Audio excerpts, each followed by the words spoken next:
مشاهدينا الأفاضل، طابت أوقاتكم. من الفضاء الإريترية نحييكم ونقدم لكم نشرة أخبار المساء، ولكن في البدء إليكم الإعلان الصادر عن دار الإفتاء والشؤون الإسلامية الإريترية بخصوص ثبوت هلال شهر رمضان. الحمد لله رب العالمين، والصلاة والسلام على سيدنا محمد وعلى آله وصحبه أجمعين. وبعد نفيدكم بثبوت رؤية الهلال هذا المساء، وعليه فسيكون يوم غد الأربعاء 18 من فبراير 2026 أول أيام شهر رمضان المعظم لعام 1447 هجرية. أعاننا الله على صيامه وقيامه ووفقنا على الختام والقبول. دار الإفتاء والشؤون الإسلامية الإريترية. بالعودة إلى نشرة الأخبار، إليكم أهم وأبرز العناوين. وفد إريتريا يشارك في القمة 39 للاتحاد الأفريقي والقمة الإفريقية الإيطالية الثانية. تقدم عملية إنتاج بذور البطاطس المختارة في مديرية قلب. تنظيم مهرجان ثقافي في مديرية صنعاء.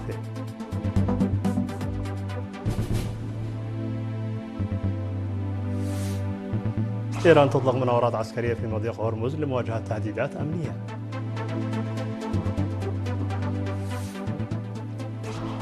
وزير الداخلية الفرنسي يزور الجزائر لإعادة تفعيل التعاون الأمني.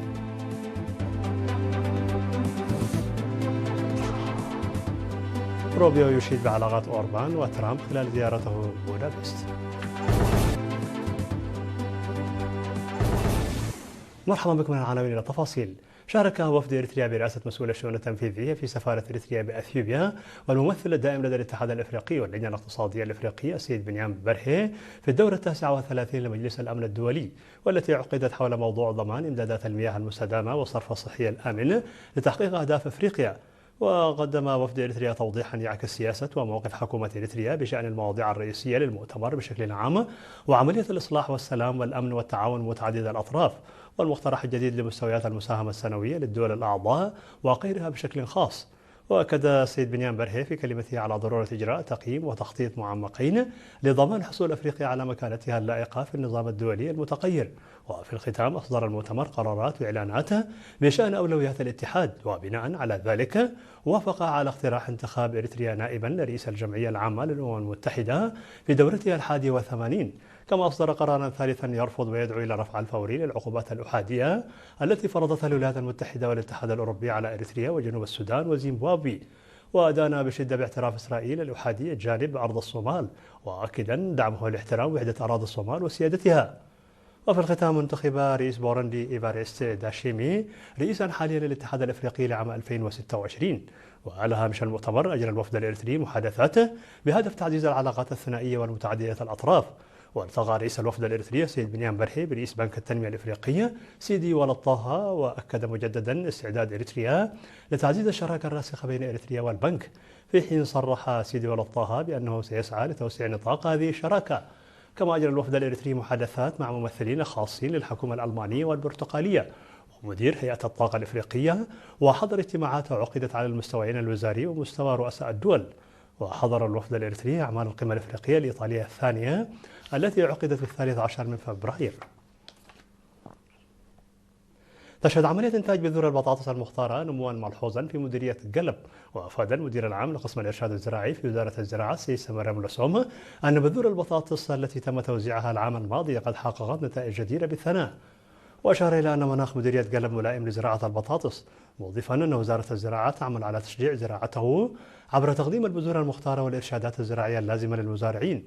وأوضح مسؤول وحدة تنمية الخضروات والفاكهة السيد كساتير رؤسوم أن المزارعين يمكنهم جني محاصيل أفضل إذا استخدموا بذور البطاطس المختارة التي تم توزيعها عليهم باتباع الإرشادات المناسبة وإعداد مزارعهم بشكل صحيح.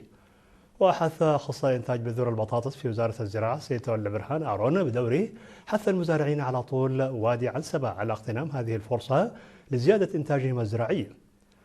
من جانبهم شكر المزارعون وزارة الزراعة على دعمها في زيادة دخلهم. وافتتح في 15 من فبراير مهرجان ثقافي بالتعاون بين الاتحاد الوطني للشباب وطلبة إريتريا وإدارة مديرية صنعاء يهدف إلى الحفاظ على ثقافة وتراث المجتمع وتوريثه للشاب. وأفاد مسؤول مكتب اتحاد الشباب والطلبة بمديرية الشاب هبتاب نقاسي بأن الفعاليات التي ستستمر لمدة شهر ستتضمن مسابقات في الأغاني والرقصات التقليدية والآداب الشفوية. والرياضات التقليدية والمعيشة التقليدية في القرى والابتكار والحرف اليدوية، ومسابقة فرق الورود الحمراء بين 23 إدارة ضاحية. وأوضح منظم المهرجان أن الهدف الرئيسي لهذا الحدث الأول من نوعه هو تعريف التراث الثقافي الغني وقرصه في نفوس الشباب من جهة، ودعم البحث في مجال الثقافة من جهة أخرى. ودعا المشاركون إلى تعزيز دور المجتمع والمؤسسات الحكومية وخاصة الشباب، حيث تتمتع مديرية صنعاء بتراث ثقافي عريق. وأشاد مدير المديرية السيد إدريس على شكر بمنظم المهرجان على تعزيز دور الآباء والأمهات حتى يتمكن الأطفال والشباب من معرفة ثقافتهم وقيم مجتمعهم والحفاظ عليها بشكل صحيح. تساهم المبادرات التي تتخذها لجنة التعليم بمديرية منصورة بشكل كبير في التخفيف من أوجه القصور التي تؤثر سلبا على عملية التعليم والتعلم بشكل عام وجودة التعليم وتحصيل الطلاب بشكل خاص، وذلك بحسب ما ورد في اجتماع عقد في 14 من فبراير الجاري. وذكر عند تقييم مشاركة الطلاب وأدائهم الأكاديمي بشكل عام وفي النصف الأول من العام الدراسي الحالي بشكل خاص بأن مشكلة نقص البنية التحتية والمعلمين في معظم المدارس الابتدائية والمتوسطة تحتاج إلى حلول سريعة. وأوضح مسؤول التعليم المديرية الأستاذ محمد أحمد أن الفرص التعليمية قد أتيحت في جميع إدارات الضواحي، مضيفا أن نقص المعلمين وقلة اهتمام أولياء الأمور وبيئة التعلم غير المناسبة هي من بين الأسباب الرئيسية لانخفاض الأداء والنتائج الأكاديمية للطلاب. وحث مدير مديرية منصورة السيد تادسي قبر قرقيش الإداريين في الضواحي للقيام بدور فعال لمعالجة أوجه القصور التي تعيق عملية التعليم والتعلم، حيث أن تحسين جودة التعليم وتحصيل الطلاب لا تخص جهة بعينها وإنما تخص الجميع.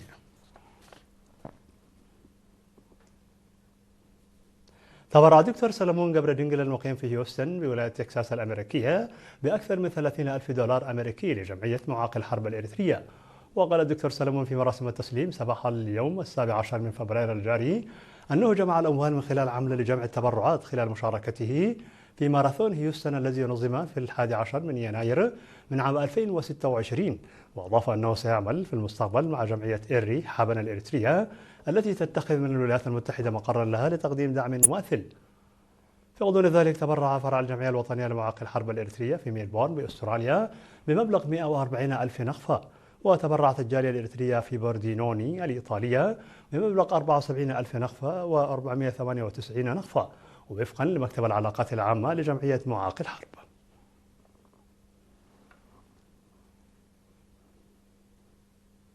مشاهدينا الأفاضل، كانت هذه الأخبار الداخلية. فاصل قصير ونوافيكم بالأخبار العالمية.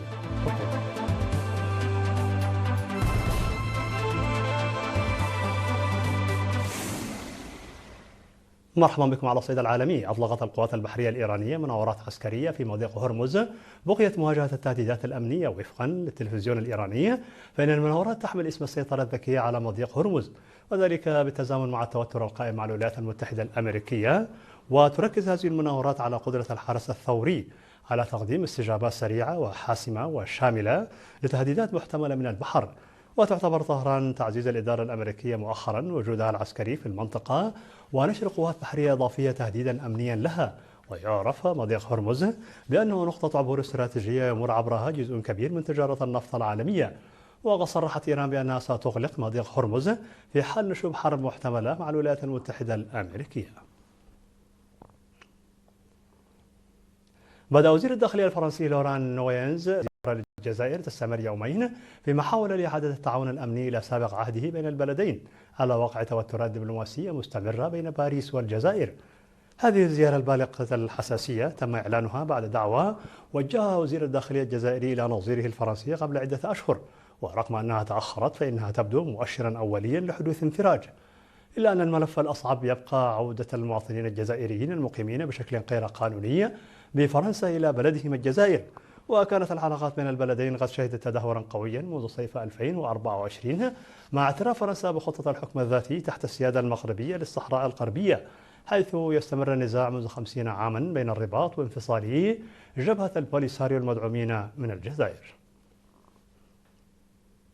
سلط وزير الخارجية الأمريكي ماركو روبيو الضوء على التعاون الوثيق بين واشنطن وبودابست، مشيرا إلى العلاقة الشخصية القوية جدا التي تجمع بين القادة الأمريكيين والمجريين. وقال روبيو للصحفيين خلال مؤتمر مشترك مع رئيس الوزراء المجري فيكتور أوربان في بودابست يرتبط رئيس الوزراء والرئيس الأمريكي دونالد ترامب بعلاقة شخصية وعلاقة عمل وثيقة للغاية. ووفقا لوزارة الخارجية الأمريكية فإن زيارة روبيو القصيرة إلى بودابست ستتركز على شراكة الطاقة بين البلدين، وتستورد المجر بشكل شبه كلي جميع احتياجاتها من الغاز الطبيعي من روسيا. وتضغط واشنطن من أجل أن تشتري المجر الغاز الطبيعي المسال الأمريكي على نطاق واسع في المستقبل. في الخبر الأخير، انطلقت فعاليات قمة الهند لتأثيرات الذكاء الاصطناعي في العاصمة نيودلهي في تظاهرة تقنية وسياسية وصفتها الأوساط الدولية بأنها محاولة هندية جادة لرسم ملامح حوكمة الذكاء الاصطناعي من منظور الدول النامية. وأفادت وكالة رويترز بأن الهند تهدف من خلال هذه القمة إلى جذب استثمارات ضخمة في قطاع التكنولوجيا، حيث بدأت كبرى الشركات العالمية بالفعل في تثبيت أقدامها في السوق الهندية.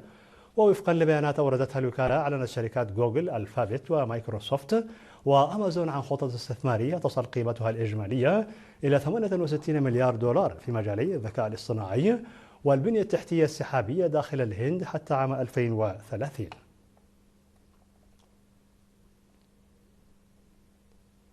في نهاية النشرة لكم تذكير بأبرز ما جاء فيها من عناوين.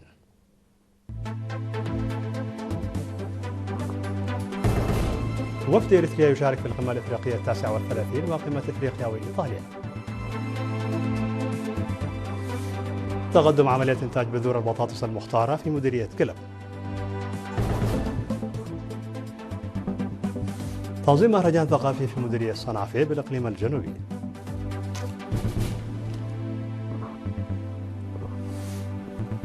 إيران تطلق مناورات عسكرية في مضيق هرمز لمواجهة تهديدات أمنية.